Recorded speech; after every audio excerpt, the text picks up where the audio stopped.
আমার বাংলাদেশের প্রধানমন্ত্রীর কাছে আমরা একটা আকুতি জানিয়েছিলাম বহু মাহফিলে।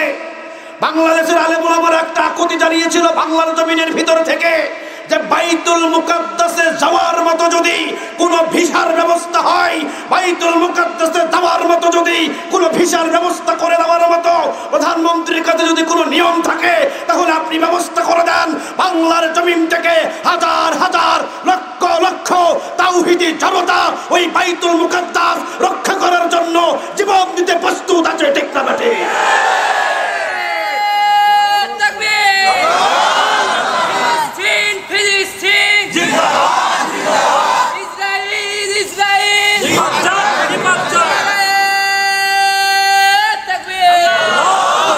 আমরা তৈরি ছিলাম, যদি সুযোগ থাকে এখনো দেন, এখনো আমরা পাহারাদার হয়ে দাঁড়িয়ে যাবো, ঠিক না বেঠিক? আল্লাহ আমাদের বুঝ দান করুক, আমরা বলি আমিন। আর একটু জোরে বলেন আমিন।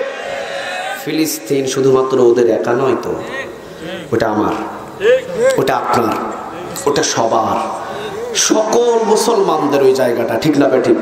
তাহলে ওনারা একা জীবন দিবে কেন? ওনারা যদি কিয়ামতের ময়দানে দাঁড়ায় আর যদি বলে আল্লাহ আমরা শুধু একাই ময়দানে ছিলাম, এরা সবাই খালি হাত তুলে দোয়া করা, কিছু কাজ করে নাই, ওইটা যদি শুধু বলে আমরা আটকে যাব। আল্লাহ আমাদের সহি বুঝ দান করুন। আর একটু জোরে বলেন আমিন। আমার বাংলাদেশের প্রধানমন্ত্রীর কাছে আমরা একটা আকুতি জানিয়েছিলাম বহু মাহফিলে। বাংলাদেশের আলেম ওলামারা একটা আকুতি জানিয়েছিল বাংলার জমিনের ভিতর থেকে যে বাইতুল মুকাদ্দাসে যাওয়ার মতো যদি কোনো ভিসার ব্যবস্থা হয়, বাইতুল মুকাদ্দাসে যাওয়ার মতো যদি কোনো ভিসার ব্যবস্থা করে দেওয়ার মতো প্রধানমন্ত্রীর কাছে যদি কোনো নিয়ম থাকে, তাহলে আপনি ব্যবস্থা করে দেন। বাংলার জমিন থেকে হাজার হাজার লক্ষ লক্ষ তাওহীদি জনতা ওই বাইতুল মুকাদ্দাস রক্ষা করার জন্য জীবন দিতে প্রস্তুত আছে, ঠিক না বেঠিক?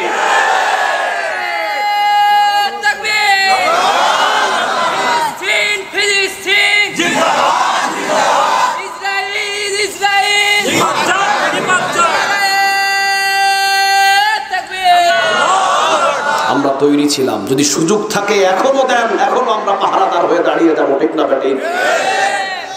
আল্লাহ আমাদের বুঝ দান করুক, আমরা বলি আমিন। আর একটু জোরে বলেন আমিন। ফিলিস্তিন শুধুমাত্র ওদের একা নয় তো, ওটা আমার, ওটা আপনার, ওটা সবার, সকল মুসলমানদের ওই জায়গাটা, ঠিক না বেঠিক? তাহলে ওনারা একা জীবন দিবে কেন? ওনারা যদি কিয়ামতের ময়দানে দাঁড়ায় আর যদি বলে আল্লাহ আমরা শুধু একাই ময়দানে ছিলাম, এরা সবাই খালি হাত তুলে দোয়া করা, কিছু কাজ করে নাই, ওইটা যদি শুধু বলে আমরা আটকে যাব। আল্লাহ আমাদের সহি বুঝ দান করুন। আর একটু জোরে বলেন আমিন।